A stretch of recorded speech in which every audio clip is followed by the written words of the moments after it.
My 4-year-old son has terrible behavior problems. I finally told my wife about my past, and she's stating I made our son a sociopath. I, 34M, come from a family with a history of mental illness and unethical behavior patterns on both sides. My wife, 39F, is obsessing over that fact because our 4-year-old is showing extreme antisocial behaviors. She didn't know much about my family until 2 weeks ago. She also did not know about my previous criminal charges. I shared it all with her now in hopes of brainstorming a solution to help our son. Our kid was kicked out of kindergarten for biting other kids. Strangely enough, he plays well with the neighbors' children, and his company is sought after. At preschool, he does not want to share. He can hold a grudge and sulk for 3 days straight with no break.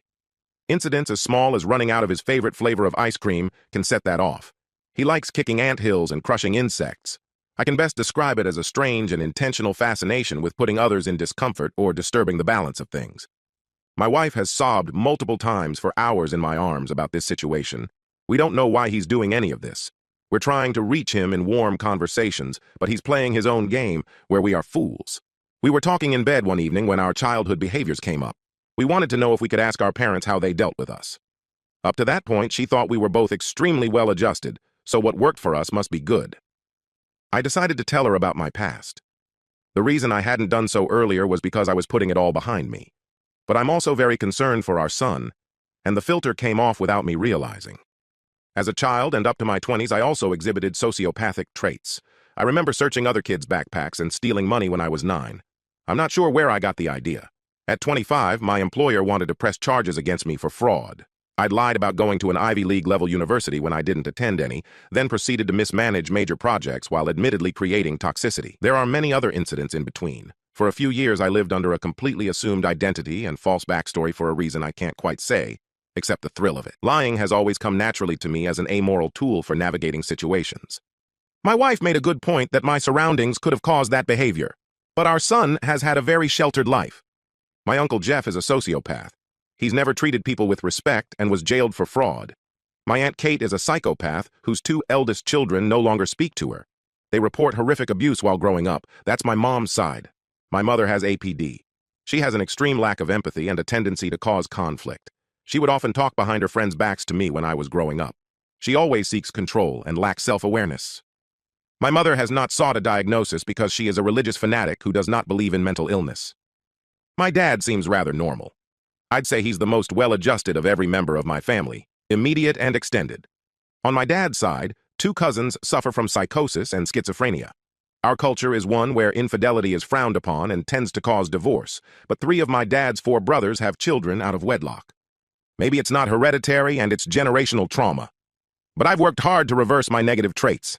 For the past 2 weeks, she's come closer and closer to saying I betrayed her and our son is doomed. She joked about it at first, but that was her own way of lightening it in her mind. I could tell it was sitting heavily on her. We can't talk about anything without it leading back to my past or family history. She's able to tie the most unrelated details to it when we're watching a movie or taking a walk. We were doing the weekly shop when she tried to joke about me having a shoplifting gene.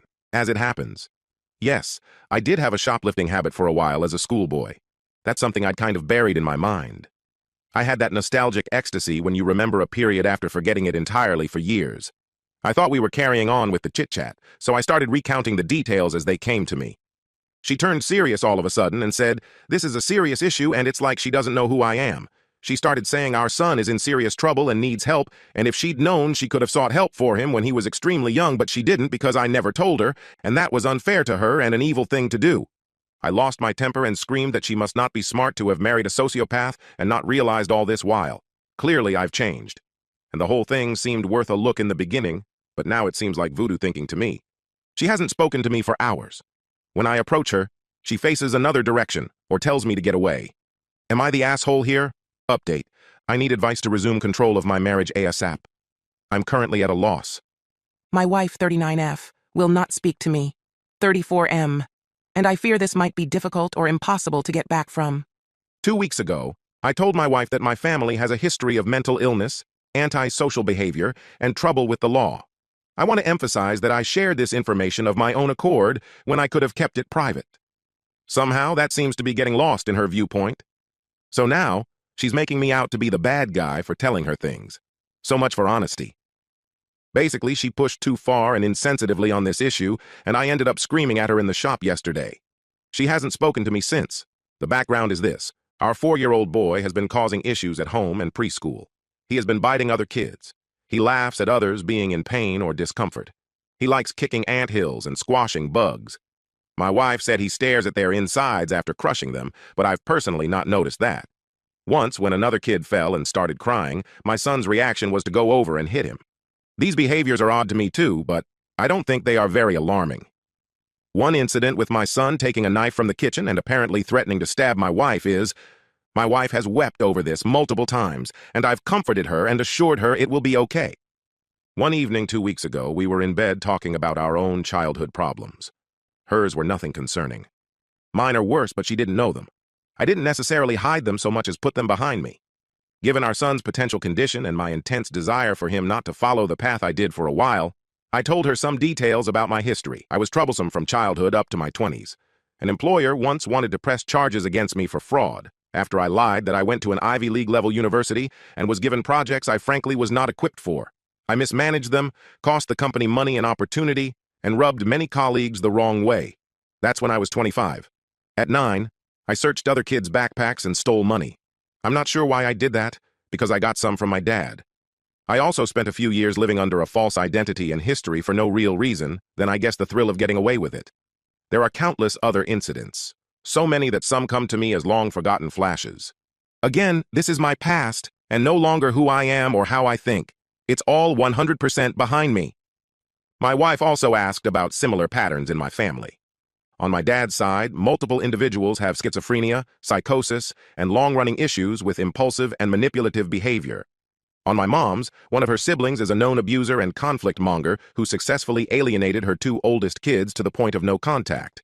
Another is a convicted fraudster and adulterer with 3 kids by different women that each want nothing to do with him. She has a brother who died of some neurodegenerative disease I never knew specifically, but that's ages ago, and he's practically forgotten now. My maternal grandfather was known to be a troublemaker, but he's mellowed in his old age. And my mom shows many ASPD behaviors, and we're not in regular contact. My wife sounded a mixture of bemused and disturbed, but overall fine at the mention of these details. She was being quite jokey and a good spot about it, until she got serious and concluded this was a major risk factor for our son during the conversation from yesterday that caused the fallout. My question for you is, how do I get back in my wife's good graces or create an environment where she is receptive to me? I'm losing precious time. She's getting colder by the hour. The more solitude she has to craft her independent perception of me, the harder it will be to get back to our life of happiness. For context, she's been wanting us to learn an instrument together well enough to compose, a backyard re-landscaping to achieve a very specific aesthetic, a trip to visit her closest cousin who lives in France, an overhaul of our decor, an e-bike. It doesn't have to be anything extravagant, but I'm just adding that for personalization. Simple ideas are more than welcome too. How can I approach her so she doesn't turn aside or tell me to get away? What can I say exactly? Ideally, it shouldn't mean I'm on weaker footing throughout the discussion. Thank you for your suggestions. The more specific, the better. Update 2. The next day on a new subreddit titled, How Can I Tell If My Wife Is Trying to Flee With My Son? My, 34M, married life has imploded in the last few days. I have a feeling my wife, 39F, is planning to flee in the dead of night or when I'm not around. Someone suggested that idea and now I can't get it out of my head. It hurts, but I don't mind if she needs space. My concern is she will probably take our 4-year-old son, and I cannot allow that under any circumstances. She is an unfit parent to him. She hasn't spoken to me in 2 days. This is the first time she's sulked and brooded like this. Her friends and cousins are poisoning her against me as she's been on the phone a lot lately. I would ask her what she's planning directly, but I cannot be assertive at this time because the balance is very shaky. I also don't want to give her ideas or possibly rush her plan. If you can point me to stories of wives who fled their husbands similarly, that would help to spot patterns. Or you can tell me specific things that point to a person who's about to disappear.